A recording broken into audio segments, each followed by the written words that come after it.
Welcome back, everyone, to another show of Society of Bosses. I'm your girl, Taisha Essie, and this episode is going to be one that's truly amazing.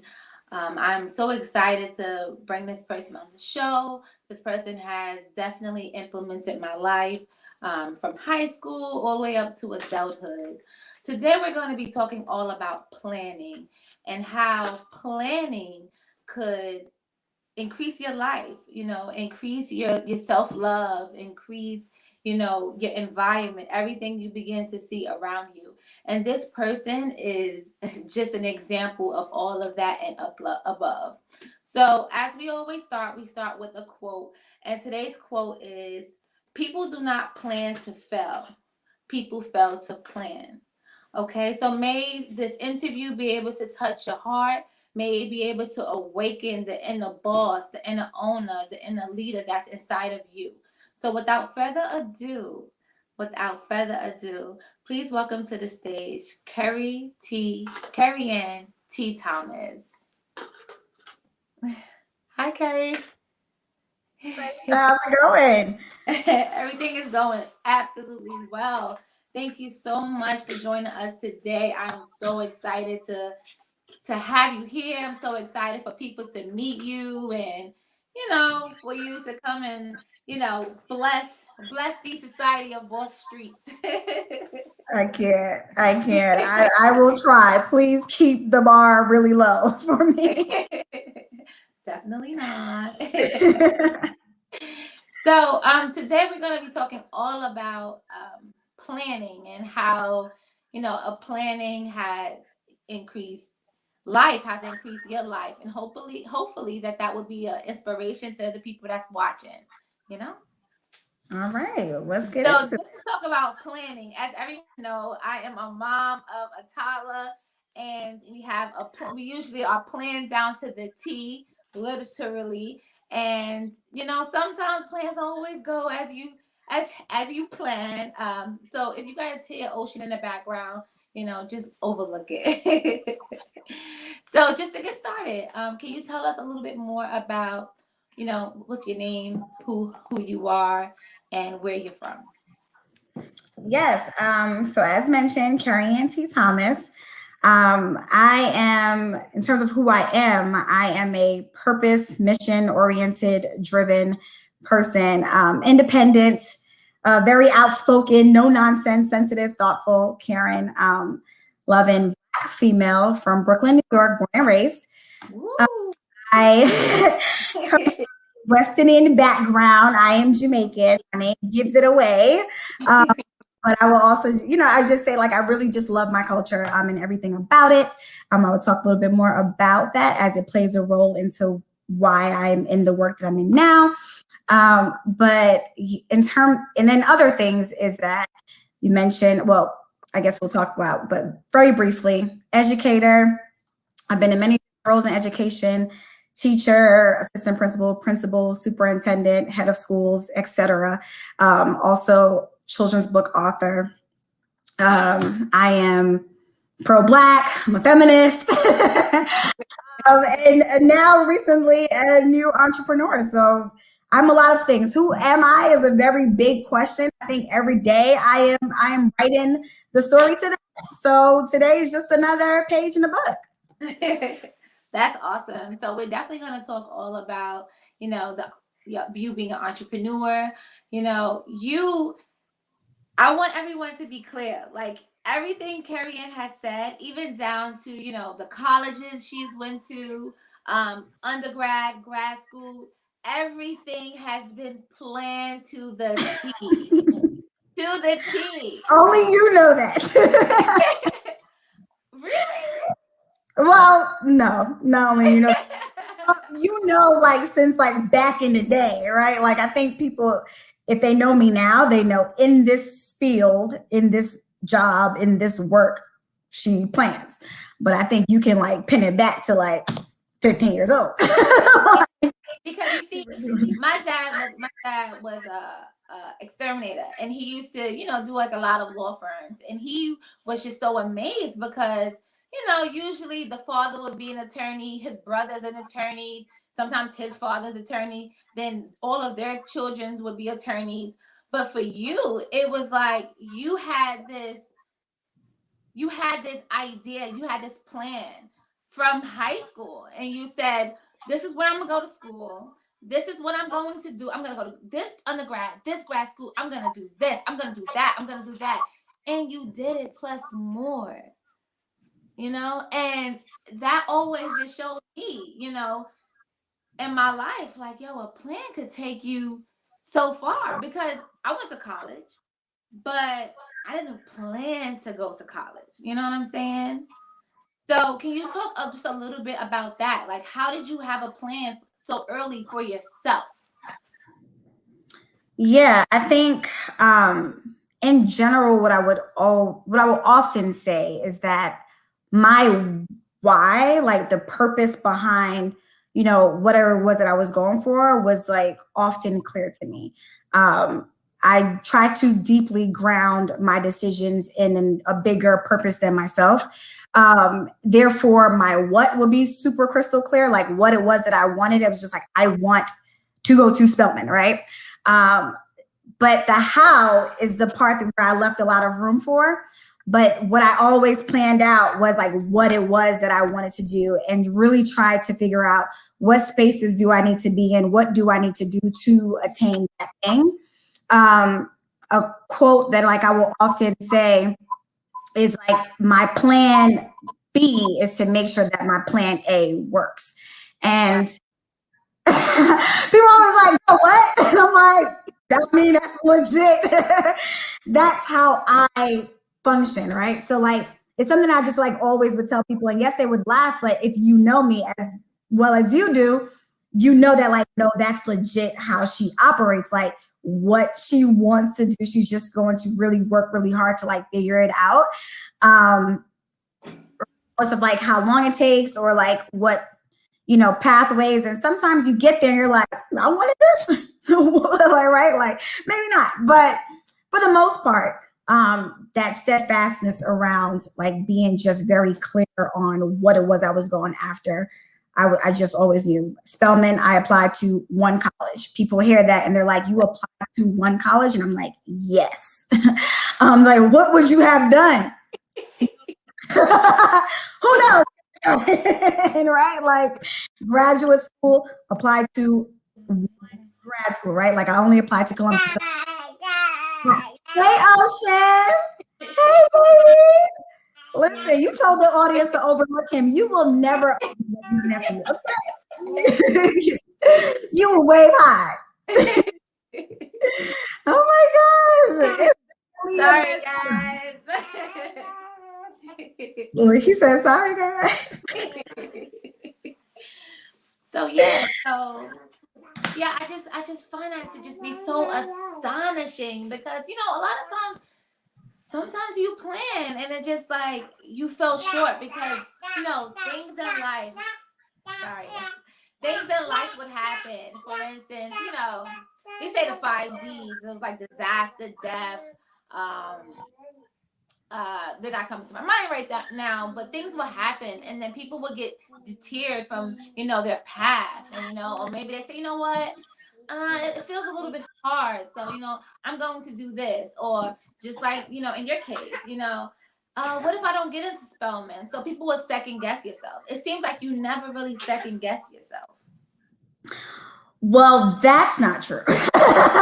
I've always, there was a lot of fear. I think I'm present with a ton of confidence and a ton of sureness. However, I'm like usually extremely terrified. But I just do truly, I'm a very faithful woman. And something that I should have mentioned when I said that earlier, like God fearing, and like truly this idea of like walking by faith and not by sight, like, is just something that you often find yourself tapping into when you are doing scary things. So it's not that you're not afraid, you just feel protected, you just feel like you are being led, you just feel like you are not alone. So I think that that's where I've been with it, but being terrified, being scared, absolutely. it just doesn't stop me. Wow. And what I would also say is that when you feel that way, to me, it should drive you even deeper into your purpose. Like to me, it builds a stronger why, right? Because if I'm getting all of this backlash or stimulus or whatever that's telling me, like, no, go away, and I still want to drive and push forward, then that should just create a stronger sense of purpose. And that should just create a stronger sense of why. And that should just create a stronger shield that you're going to need as you push through everything that's like coming up against you. But like you use it to like keep going. Right. So tunnel vision has always been your thing. I know. Yeah. In some aspects of my life, it works. In others, it does not. It's okay. So Sometimes, like, let him go. Let him go. He should not be kept.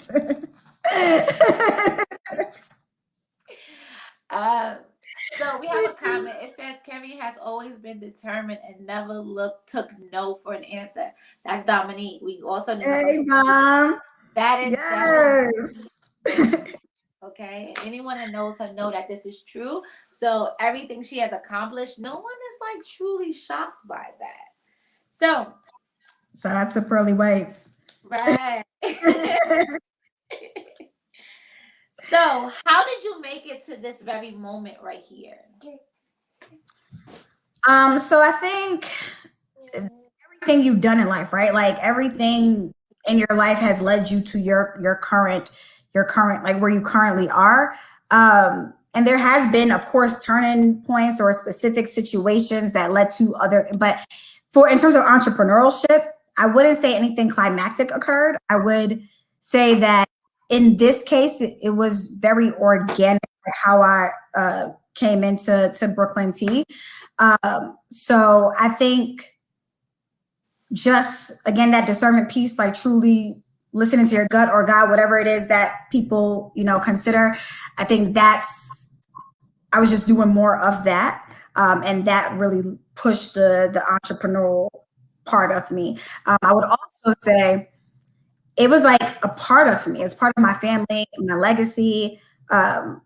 My come from a long history of entrepreneurship. My aunt had a restaurant in Brooklyn in Crown Heights, lasted for many years. I was in elementary schools, like wrapping the napkins with the forks. And then when I got older, I was doing deliveries.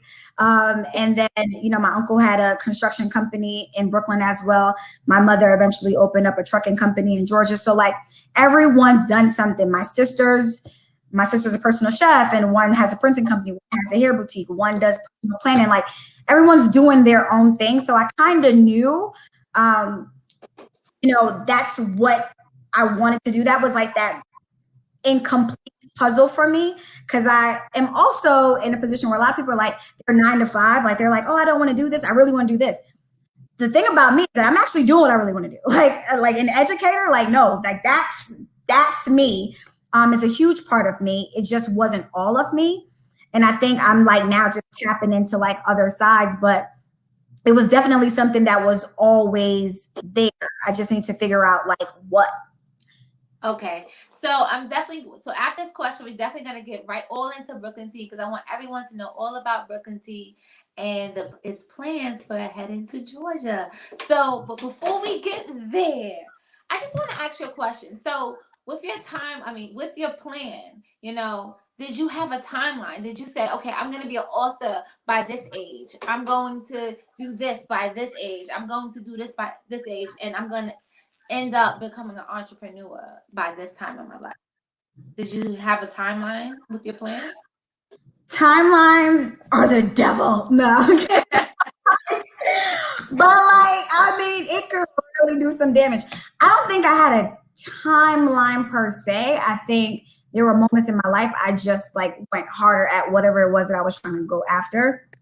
And there were some things that just like came about where I was just like, oh, like I actually thought it was going to take a little bit longer.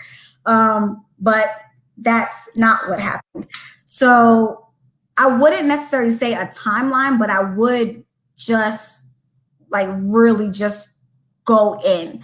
And therefore like your drive is stronger. Like you, but I wouldn't say like, okay, by this age, do this, by this age, do that. I honestly speaking, like I had more of that, the time constraints on my personal life. And I'm not hitting those markers, but I feel like I feel like that I need to take a page from, you know, my professional world, where it's like I didn't necessarily have markers on that life and things was just like organically happening, naturally happening. So I wouldn't say that I was pushing for a timeline. I was just more so pushing for the thing itself and making sure, because you also don't want to push in like, and all things aren't where they need to be, because that's also going to impact like its effectiveness. So Right, right. Okay, so let's talk about Brooklyn Tea. Okay, I know, and let's get there. So tell us a little bit more about Brooklyn Tea and its new plans. yes, so Brooklyn Tea was founded by Ali and Jamila Wright, and I'm gonna just stop it at Wright because they're about to get married soon, so very excited. Yeah, so that partnership started with the soon-to-be married couple, and Ali actually Jamaican background, fell in love with tea at a very young age. And he would tell you the story that he would like get tea for his mom, and he was like very curious because he that was his job. All the kids, you get me my cup of tea every morning. But he was curious and like experiment with like not putting sugar in her tea just to see, you know, she would still like it, or she would probably take the job away from him, or whatever the case may be. But she didn't. She was drinking tea anyway. And then he just realized that like, people drink this stuff even without all those additional additives, etc. And eventually just that love for tea grew.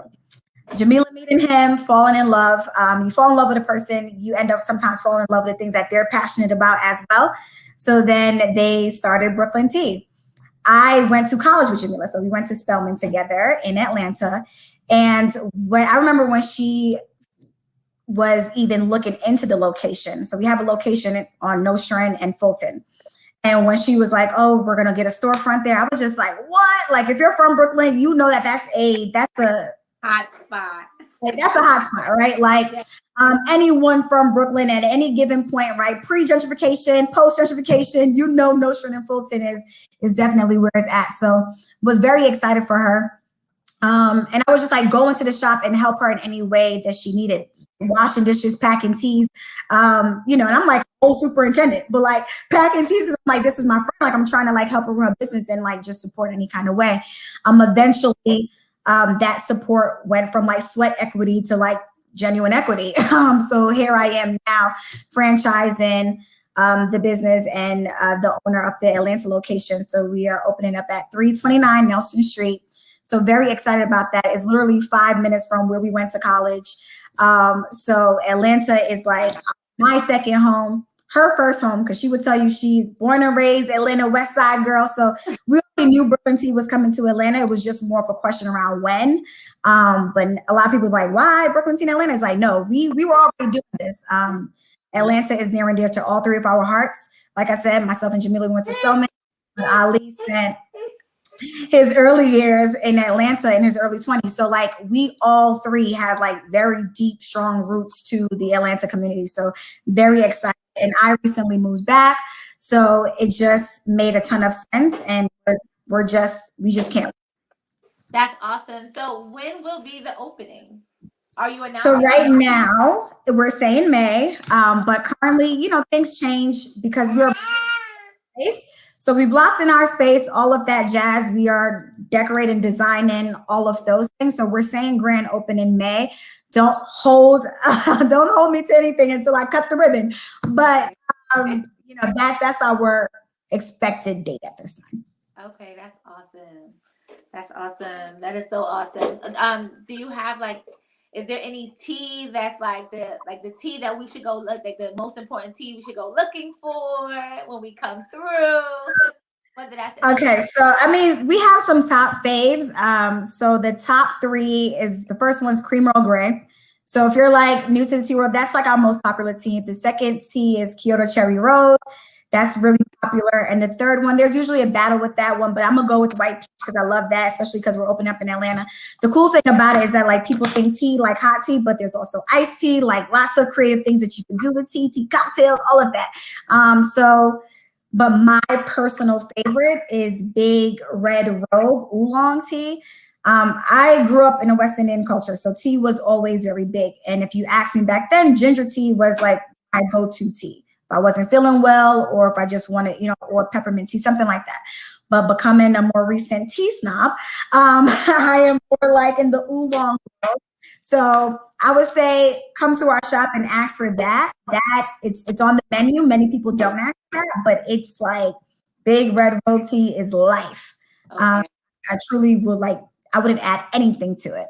So that's my favorite, and those are some Tea top tea days. is like, this is like a perfect time for tea too, because tea is so healing. It makes you feel so good, and it has so many good, herbal remedies and so much health that it does to the body, especially in Hmm. a time like, COVID. So, you definitely Yep. want to come through to Brooklyn Tea. So,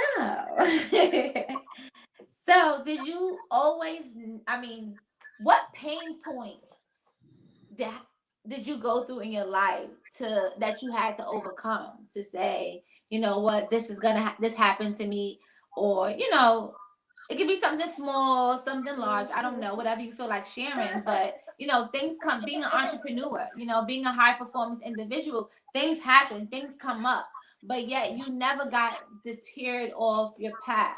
So if you don't want to share the pain point, what was the mind frame when these things probably came up in your life to say, you know what, I'm going to prevail and I'm going to still make it through? Yeah, I would go with the mind frame here, because I think it's probably common. It will come up in any challenge, but it was why are you doing this? Um, what exactly do you feel like you need from it? If the answer was more about me, then I needed to shift that and figure that out. Because again, I try to ground my purpose in something just bigger than myself. Um, and in terms of like pain points, it was just like, if X doesn't change, like what would that mean? Right? Or if X doesn't happen, like what would that mean? And if the worst Mhm. is the answer to that, like you need to figure out a plan and like leave everything else and just go, because if that's like truly like the worst thing. And I think it's helped me in lots of different challenging situations, like what is the worst thing that can happen? And if it's really bad, like figuring out just a different route, and being vulnerable enough to ask for support and help. um, like in college, in high school, I lived many different places. You know this. I stayed with you at some point, right? With you and your family at some point. So like I think I was always thinking about like, okay, like is that truly your best option, with whatever situation you were trying to get out of? So I think I'm just always thinking through. And if that's not the case, then it's like, all right, push it out, right? Like, but if I'm like, no, like the worst, you need to go. So in terms of pain points, there are lots that I wouldn't get into details about, but at any point you feel like enough is enough, like actually make a. Yeah, you mentioned asking for help. So a lot of times that could be difficult for people. Like, I don't want to ask anybody for anything. Maybe I could, make it on my on your own. I even went through a point in my life where I felt like that. Like, I don't really want to ask them. I'll just have to figure it out. And then Hmm. I came to this epiphany, and I was like, well, I believe in reciprocity, right? And I believe everything is full circle. So if I don't want to ask for help, that means I won't ever get help. You know what I'm saying? Like, so whether I ask for it or not. So even when I really truly need it, it's not going to come to me because I'm not really open to it. Do you, in your life, like, do you see other high performance individuals in your circle? Do you see them open to asking for help, or, you know what I'm saying? Like, It's usually a challenge. I think because people are trying to understand, like, just overcome personally, like what they believe, their persona to be. Like, if I ask for help, like, would that impact like my persona and like who I'm supposed to be? I'm supposed to be the person that knows all the answers or has it all together. And like, does that impact that if I, open a door to just show you slightly that I don't have it all together? So I get it. Sometimes you are trying to overcome that battle with yourself, because everybody else is not going to look at you any differently. And in some cases, it's going to make you more human. And like, oh, like you need help too. Like, oh, you need support too. Like, oh, like that actually can give people sometimes the courage to like keep going. Because when they view you as a person that never needs help or has it all together, and then they do those self comparisons, which are also very destructive.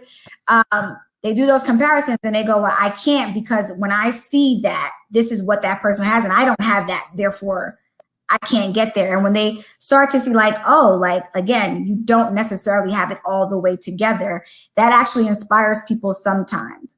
So in general, I would just say like sometimes we have to get out of our own way and out of our own heads first, let and be vulnerable with our actual selves to say like, okay, I actually need support here.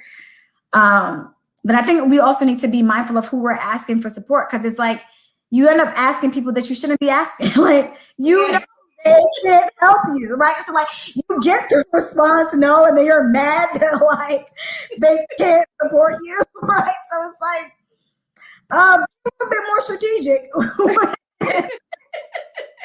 We're asking for help so that you're not mad and saying like, and this is why I never asked for help. No, you're asking the wrong people. Yes, I agree. My father used to say, you never go to your dentist and ask them anything about your car, and then you never go to your mechanic and ask them anything about your teeth. So that is definitely the truth. Like, I definitely believe that. So this is a curveball, but who was your role model? Did your role model ever change? Did you ever have the same role model? Do you have a role model? Well, Shirley Chisholm is like my ultimate like icon. Always has been. Like it's Women's History Month. Shout out to Shirley. She's from Brooklyn. Shout out to Shirley. I read her quote last week when Manny was on. So Manny Silver. Nice. Yeah, she's everything about her is incredible, but truly paving the way for people like Kamala Harris, Madam Vice President Kamala Harris, and former President Barack Obama. Like she truly like paved the way. And I think about the fact that the way she did it, right? She was just very unapologetic about who she was.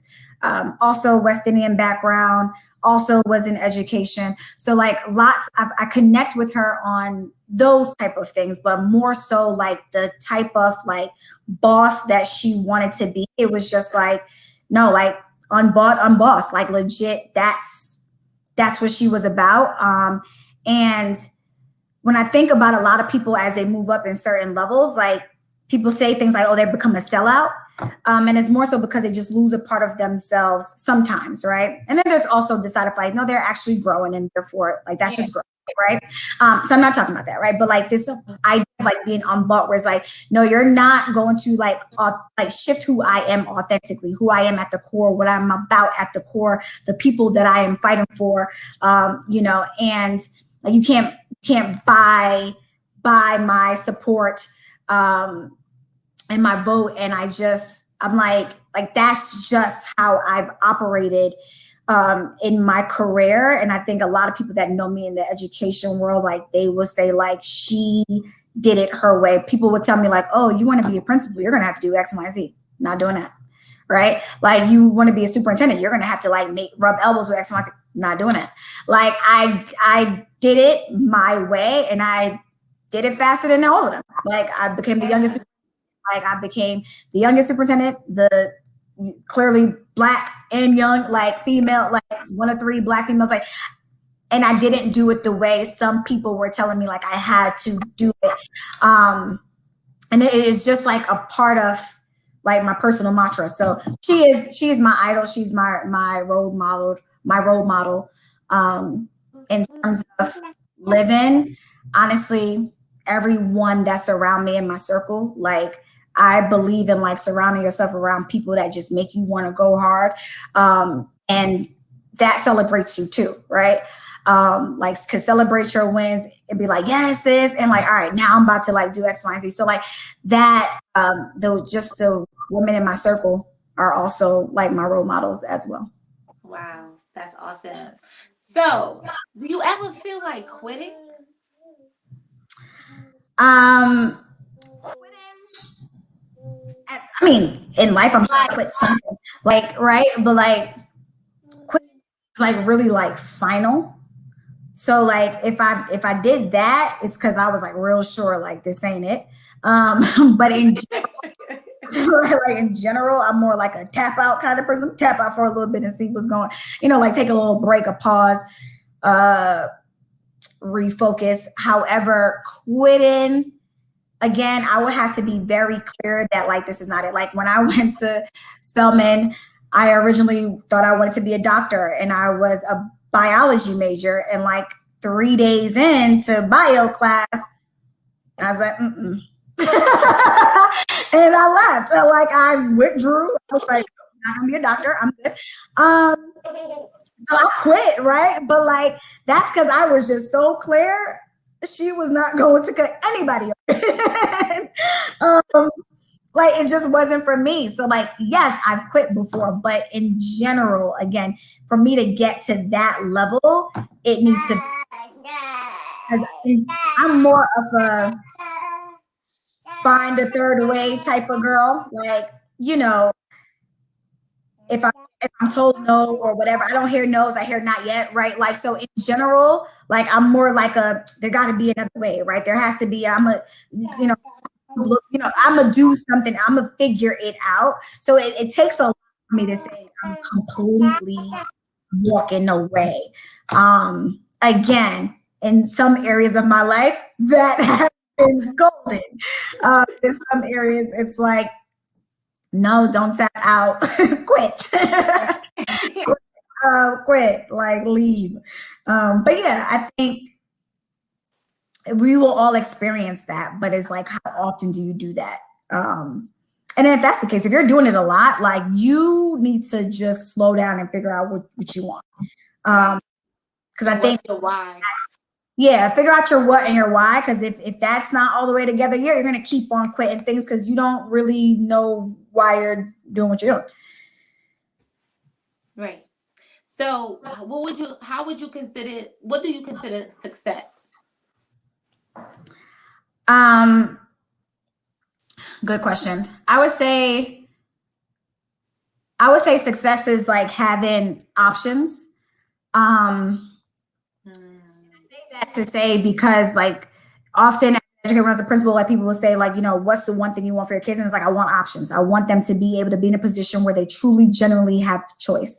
And I say that because even my parents, like being immigrants coming from Jamaica, like when they came here, in many cases, they will say to you like, oh, I did X because I didn't have a choice. And an outsider can look at that and say, no, you always have a choice and you didn't have to do that, right? And that's paired with the term judgment.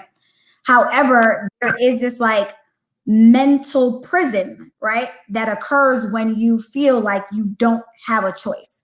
And that to me, like when you are able to unlock that, that's success. When you're able to say like, no, I don't, I'm not taking that meeting. I'm not going to do that job. I rather not, that is genuine success when you can like just walk away and leave it on the table.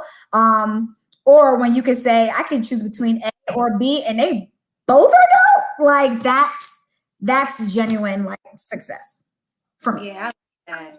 I like that because the mind, your thoughts is the first thing that stops you at doing anything.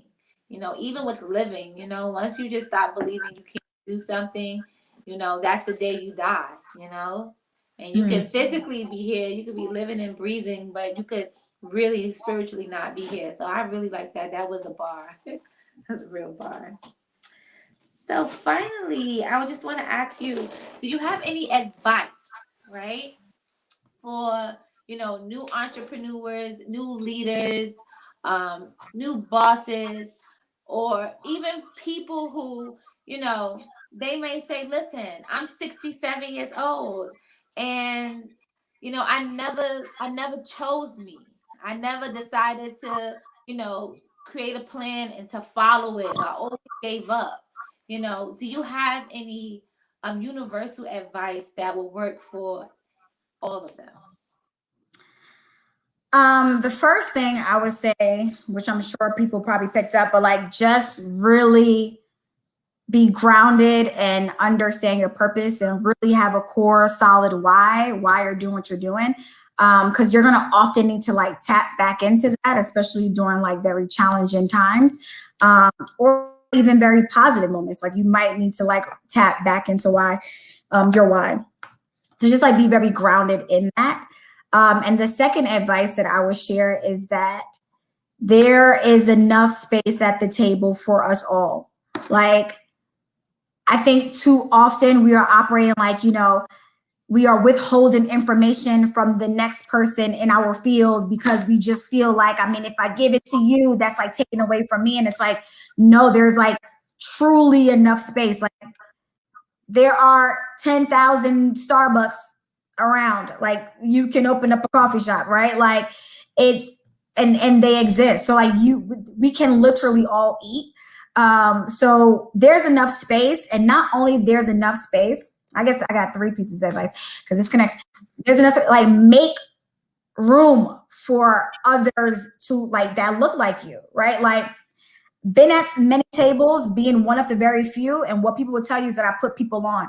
Like that's just how you need to operate. Like go into a school where it was designed and to like cultivate that type of mindset, where it's like your community, your people, your sisters, like you put them on. You create that space to elevate them. Like do that for your people. Like make that space. So like yes, there's enough space, and make space when you Right. find yourself in positions where you're the only one at the table. Right. I love that. That was awesome. The comments are crazy. I can't see Everybody. nothing. What y'all saying? Okay. Yes. So we have Oh my gosh, Eddie. I can.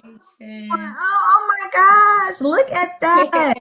Yes, yes, August Martin. Now, August Martin did kind of okay, right? They did all right. They did. Even my mom's on here saying hello to you. Oh, that's Yes, hi y'all. Oh, awesome. you're beautiful. So yeah, so I just want to say, like I said to the beginning, if anyone caught it, Kerri-Ann has always been an inspiration. She will always be an inspiration to me. She's actually one of the people that I always look up to.